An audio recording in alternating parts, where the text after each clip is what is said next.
नमस्कार दोस्तों।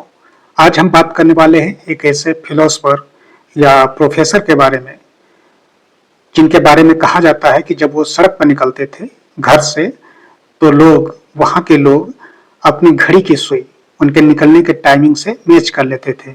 उनका कहना था कि घड़ी गलत हो सकती है लेकिन प्रोफेसर गलत नहीं हो सकता, क्योंकि प्रोफेसर के निकलने के टाइम बहुत पक्की थी और वो कभी भी एक मिनट इधर उधर नहीं होते थे। जी हाँ दोस्तों, आज हम बात करने वाले हैं प्रसिद्ध जर्मन दार्शनिक इमैनुअल कांट के बारे में। तो दोस्तों, वीडियो बहुत ही खास होने वाला है और वीडियो में अंत तक बने रहें और अंत तक जरूर देखें। दोस्तों, इमैनुअल कांट का जन्म 22 अप्रैल 1724 को कोनिग्सबर्ग, प्रशिया, जो आज का जर्मनी है, वहां पर हुआ था। इनके पिताजी एक शिल्पीकार थे और इनकी माता जो थी वो गृहिणी थी। दोस्तों, इमैनुअल कांट जो थे बचपन से ही काफी मेहनती थे, पढ़ने में काफी अच्छे थे और काफी सारी किताबें पढ़ा किया करते थे।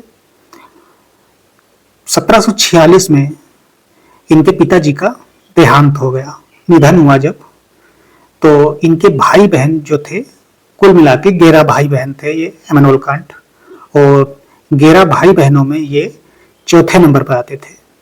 दोस्तों, पिताजी के निधन के बाद इमैनुअल कांट पर वित्तीय जो जिम्मेदारी थी वो आ गई और एक तरह से वित्तीय संकट इनके ऊपर आ गया, जिससे कि उनको 11 भाई बहनों को पालना और उनको पढ़ाना और इस तरह का इनका जीवन जो था वो बहुत संघर्षमय हो गया, जिससे इन्होंने प्राइवेट जॉब करना शुरू कर दिया और कुछ कोचिंग देना शुरू कर दिया और बहुत सारी मेहनत की इन्होंने अपने भाई बहनों को पालने पोसने के लिए।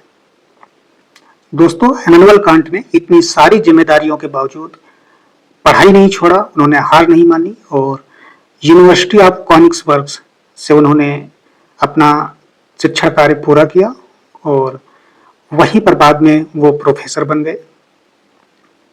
इमैनुअल कांट का एक नौकर भी था जिसका नाम था लेम्पे या लेम्पी। उसको इमैनुअल कांट अपने पुत्र की बेटे की तरह देखते थे और वो भी इमैनुअल कांट की खूब सारी सेवा किया करता था और हमेशा उनको उनके टाइम के अकॉर्डिंग हर चीज जो है बताता था, उनकी सेवा देता था उनको।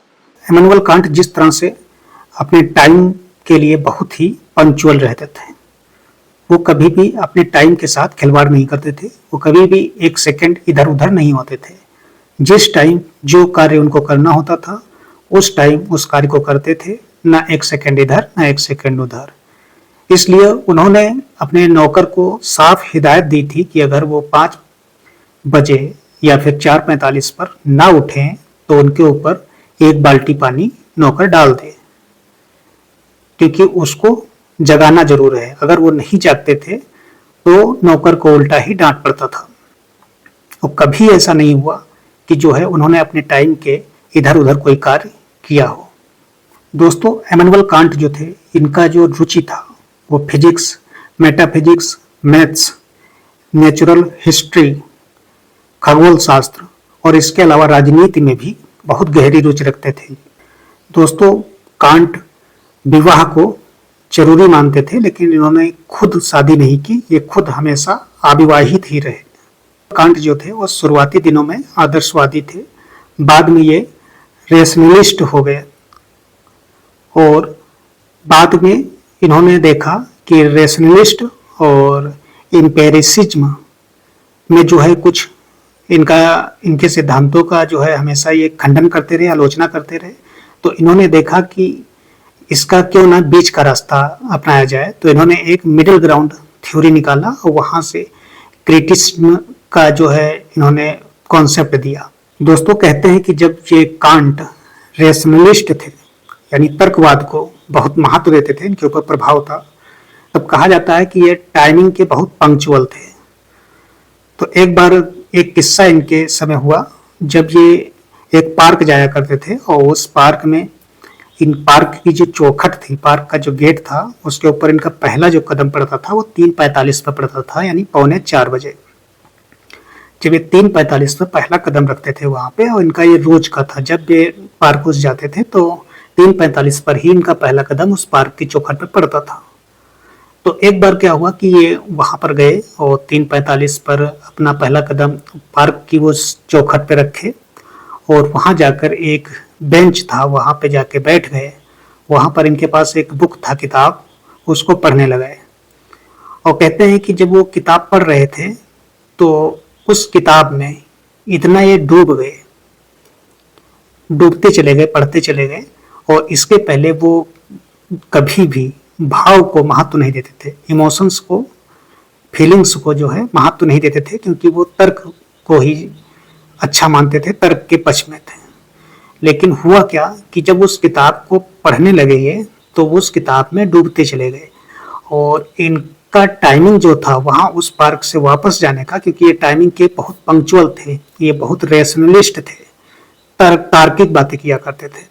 लेकिन हुआ क्या कि जब इनका टाइमिंग जो है इधर से उधर हो गया और ये किताब को अभी भी उस किताब को पढ़ रहे थे, तो इन्होंने देखा अचानक कि हमारा टाइमिंग तो ज़्यादा हो गया है और हम जो है यहाँ अभी भी बैठे हैं, जिस टाइमिंग से हमको जाना था वो टाइमिंग तो काफ़ी पहले का निकल चुका है।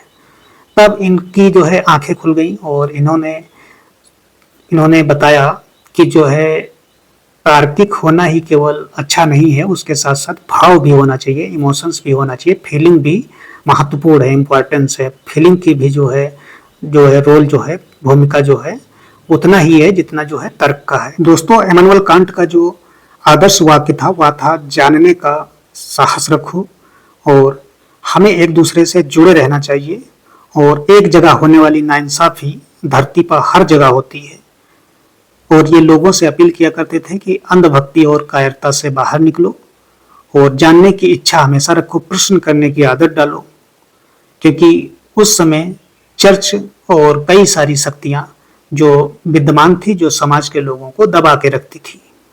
जैसा कि यूरोप के पुनर्जागरण में देखा गया कि जो चर्च था वो राजा और प्रजा पर, दोनों पर जो है अंकुश लगा के रखता था और उनको कहीं ना कहीं कायर बना रहा था।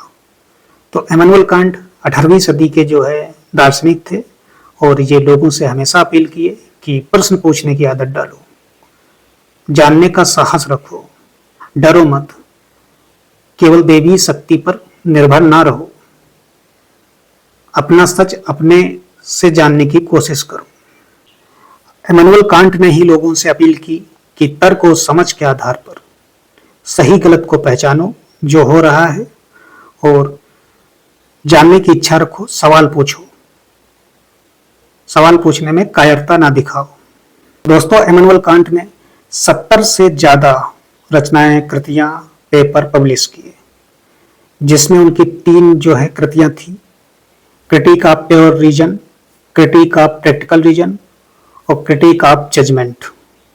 इनकी सबसे प्रसिद्ध अवधारणा या फिर कॉन्सेप्ट जो था वो दिया था कैटेगोरिकल इम्परेटिव, जो नैतिकता के सिद्धांतों को निर्धारित करती थी, जो इनकी सबसे प्रसिद्ध जो है अवधारणा थी।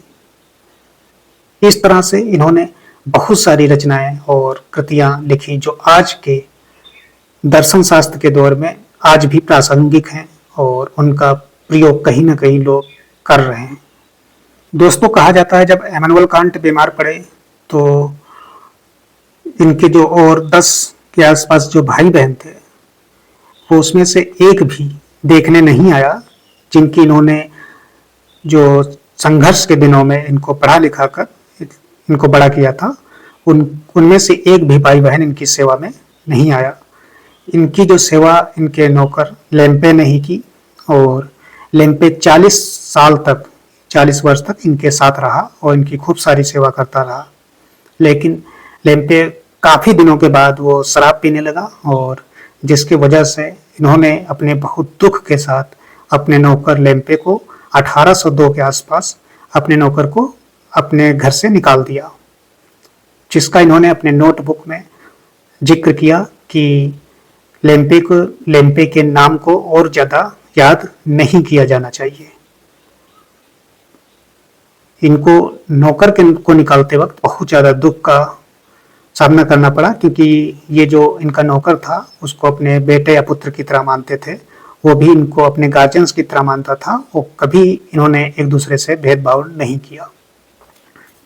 तो दोस्तों इस तरह से ये दार्शनिक थे इमैनुअल कांट, और इन्होंने बहुत सारी रचनाओं के द्वारा आज भी हमारे जो है आपके दर्शन में कहीं ना कहीं पढ़ने को मिलते हैं। और इमैनुअल कांट का एक सबसे विचित्र जो आदत थी वो थी कि अपने क्षेत्र के 20 किलोमीटर के बाहर ये कभी नहीं गए। अपने घर के 20 किलोमीटर के परिधि के बाहर ये कभी नहीं जाते थे, क्योंकि इनका मानना था, क्योंकि ये टाइमिंग के बहुत पंक्चुअल थे, तो इनका मानना था कि अगर मैं 20 किलोमीटर से ज़्यादा यात्रा करूंगा तो मेरी जो है टाइमिंग जो है गड़बड़ा जाएगी, टाइमिंग जो है गड़बड़ हो सकती है। इसलिए उन्होंने टाइम को अपने समय के अनुसार ही 20 किलोमीटर के अंदर ही यात्रा करना ठीक समझा। और काफी सारे दार्शनिक देखते हैं कि वो दुनिया टहलते हैं, फिर दर्शन शास्त्र के बारे में जो है फिलॉसफी के बारे में अपना जो है कॉन्सेप्ट या अवधारणा प्रस्तुत करते हैं। लेकिन हमें इमैनुअल कांट के बारे में आज भी जो है पढ़ने या देखने को मिलता है कि ये कभी दुनिया नहीं टहले, एक बंद कमरे में जो है रहकर भी पूरी दुनिया के बारे में हमें ज्ञान देते हैं। दोस्तों कुछ जो फिलोसफर हैं, कुछ जो विद्वान हैं, इमैनुअल कांट को एक बंद कमरे का जो है दार्शनिक मानते हैं, लेकिन ये कहना ठीक नहीं है, क्योंकि इन्होंने विश्वविद्यालय तक काफ़ी सारे पेपर पब्लिश किए और काफ़ी सारे इनकी कृतियां जो है आज भी पॉपुलर हैं।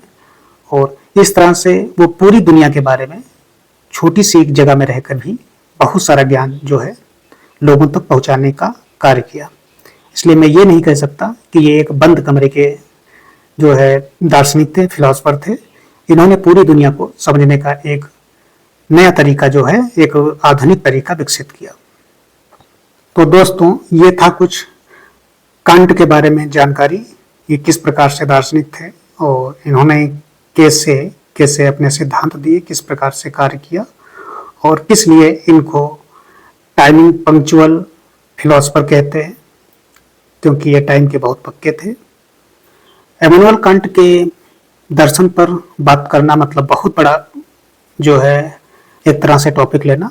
उम्मीद है आपको कुछ जानकारी इससे मिली होगी और मैं वीडियो को यहीं पर समाप्त करता हूँ। बाकी वीडियो पसंद आया हो तो लाइक करें, चैनल पर नए हैं तो चैनल को सब्सक्राइब करें। बाकी फिर कभी नए वीडियो में मिलेंगे।